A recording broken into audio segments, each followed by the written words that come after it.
In today's video, I'll be showing you 6 command creations in Minecraft Bedrock, ranging from advanced to literally the most complicated thing I've ever made. Because of the complexity of the commands in this video, I won't be showing you the commands, but I do want to explain how some of them work. What complexities, you may ask? Look at this. And this. But anyways, let's just get right into the video. The first creation in this video is called this, the giant bow. And even though it's called this, the bow is actually just a normal size. But it's called the giant bow because the arrows are massive and they break through block. You can see this better if we just shoot a little shot here. You can see how big the arrows are. They're the size of a few blocks. So I said I wouldn't show the commands of any of them, but I'll just show you the commands of this one because they're really short. So first we have this one that abuses the play animation command, and you'll see a lot of that later, to make the arrows bigger, which leads to this chain command to kill all arrows outside of a certain radius, so the arrows just don't fall into the void. And lastly, we have this command over here, which basically fills the area that the arrow is facing with air. If you're wondering, this fill command works in two parts, the first coordinate and the second coordinate.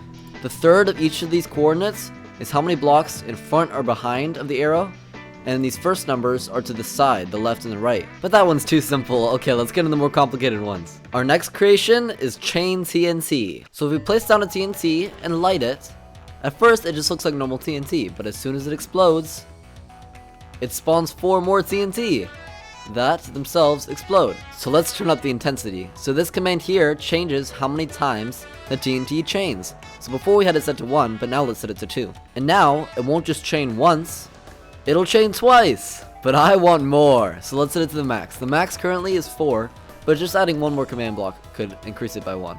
So here we go, let's see what happens. So it chains 1, 2, 3, and whoa, these are going far. 4, oh no, my game is lagging. Whoa, this is kind of pretty actually. Don't mind me. So you might be wondering how the max chain system works, how we can just run a command and it suddenly affects our commands block commands. Basically, once the first TNT spawns, it gets the max chain that we put in. So let's say, for example, 2. Then, once that blows up, it sets all the TNT around it chains to 1. And if something has a chain of 1, then it chains 1 more time and sets the TNT around its chain to 0. And if it has a chain of 0, then it just doesn't chain and just explodes normally. Okay, third command creation. This is when it really starts to ramp up in intensity. So we take these normal looking items here, a chest boat, a furnace, and coal. And if we place down our boat, put the furnace in the middle, and place 1 piece of coal here, whee! We go flying away. And you can see we slow down over time until we just get put back to normal boat. But if we want to get jet again, we can just put the coal in, more coal in, and it works again. This one is really fun to mess around with. What I like about this creation is I feel like this could just be a normal part of the game. Like, I mean, it kind of fits in. And it's kind of actually pretty similar to the furnace minecarts in Java Edition. But how does this even work? Can commands really check what's in the specific slots of a chest boat? Well, yes, that's just what the has item selector is for. So in this execute command you see here, it checks basically for a furnace in a certain slot of this chest boat.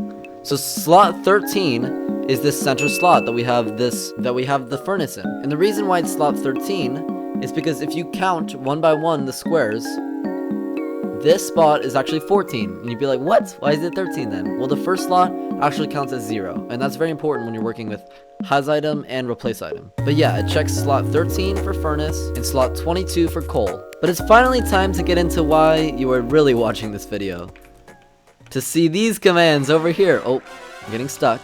But if we take our chest boat over this way, our furnace boat over this way, you can see, just a few commands. Like, it's not that many, And now you can see why I'm not showing you all the commands. So our fourth command creation is known as the mob bomb. So if I turn on this command here, you'll see that suddenly all the mobs around me, the passive and the aggressive ones, are suddenly circling around this center point. And if we crouch, boom, it blows up. So at first this command looks rather simple, but there's some really cool features to this. So first, the mob bomb does not work if you don't have any mobs in it, or if you have 1 to 3 mobs. It just doesn't do anything. But if you have 4 to 8 mobs in it, it does the first size explosion. Boom. But the more mobs you have, the bigger the explosion. So if we do 1, 2, 3, 4, 5, 6, 7, 8, 9, 9 to 12, then as soon as we suck in all these mobs, also you'll see the particles get bigger. Now if we use it, boom! It's a much, much bigger explosion. But that pales in comparison to the largest size one, which if we get all these 12 to beyond, you can see there's crazy particles, and when we use it, boom, it creates this massive crater. And here you can see the size comparison. There's just one thing I want to get into with the mob bomb. How do I vary the size of an explosion in such a limited version as Minecraft's Bedrock? And it has to do with this massive chain. Basically, depending on the amount of mobs that have been sucked in, it spawns more ender crystals and like a kind of circle radius around it. So if you have 4, it just summons 1 in the center. If you have 8, it spawns 1 in the center and 1 on each side of it. And it kind of goes on to create like a bigger and bigger explosion that looks pretty realistic. Next command, this one is a doozy. First, to make it work, you want to grab yourself a TNT block, a coal block, and a redstone block. And if you drop these all on the ground together, it gives you this, the rockets. Then simply all you have to do is drop it on one of these structures. And these structures can be built anywhere, they're not dependent on location. So if I just build one over here, you can see it works perfectly fine. So it's time to use the rockets. Noom. Well, this looks crazy. And boom. And I can aim this anywhere I want by just simply looking around. So let me craft another one. Zoom. Perfect shot. And if we add an echo shard to this crafting recipe, then we get the Seeking Rockets. And right now I have it set to target Ravagers. So if I place one over here and use my Seeking Rockets, then you'll see it automatically targets with this purple trail the Ravager and blows up. And one of the cool things about this is that you can stack them on top of each other. Let's destroy this Ravager. Noom! Rocket Army! Oh. Okay.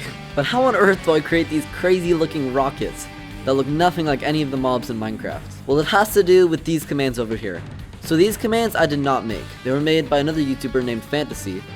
And I'll leave the structure file in the description, or you can just go to the world download that I'll also put in the description. So the only of these commands I'm really using is this stack right here. And the most important of these commands is this one right here.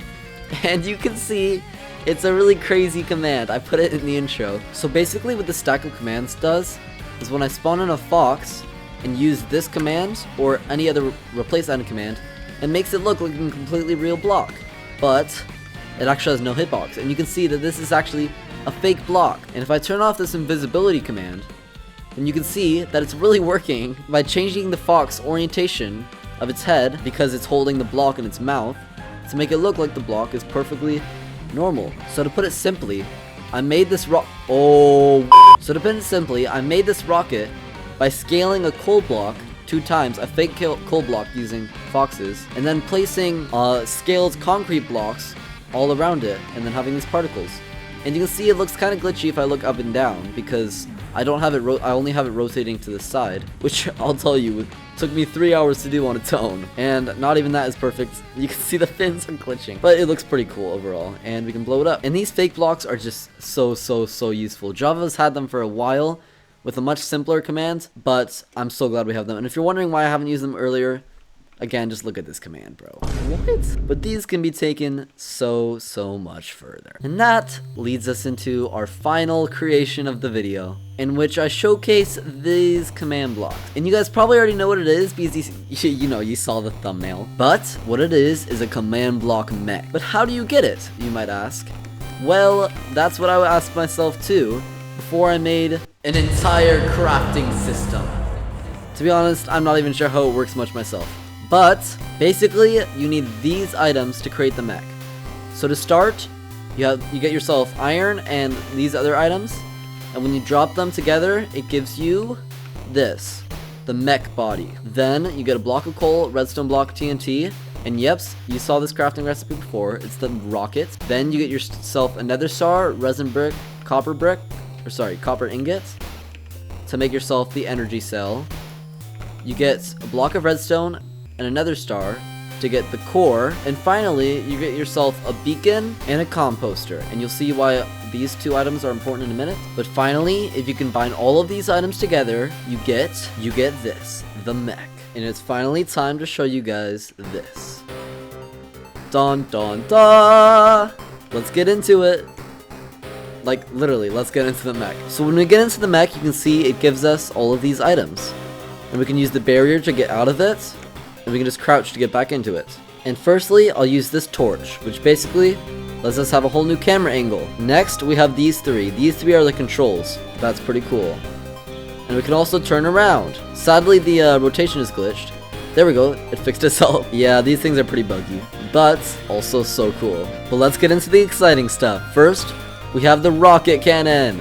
Oh, we kind of missed the dirt there, but you get the idea. It shoots the rockets from before. Boom. Okay, that just tried a little bit too much. I was gonna use the laser. Laser? Let's use the laser. Okay, that's pretty buggy, but it's really cool. And another cool thing is you can hold stuff down and then let go, and it just keeps going when you get out of the mech. For example, the laser. Wait, and now we have whatever this is. The machine of destruction. And also these lasers deal like mean damage. Like, let's see how fast. Then the Ravager's dead. That's really fast if you know the HP of a Ravager. And same with the rockets. Oh wow, I just blew up the mech. Except for its feet. That's another cool thing about the mech. The pieces can be destroyed independently, which is kind of cool because it makes it seem a little bit realistic. Like there, I just broke one of its legs, and it still keeps working despite it. But that's it for this video, guys. This is probably the only outro you'll ever see me doing in a mech, so enjoy it while it lasts, and I'll see you guys in the next Minecraft video. Have a good one.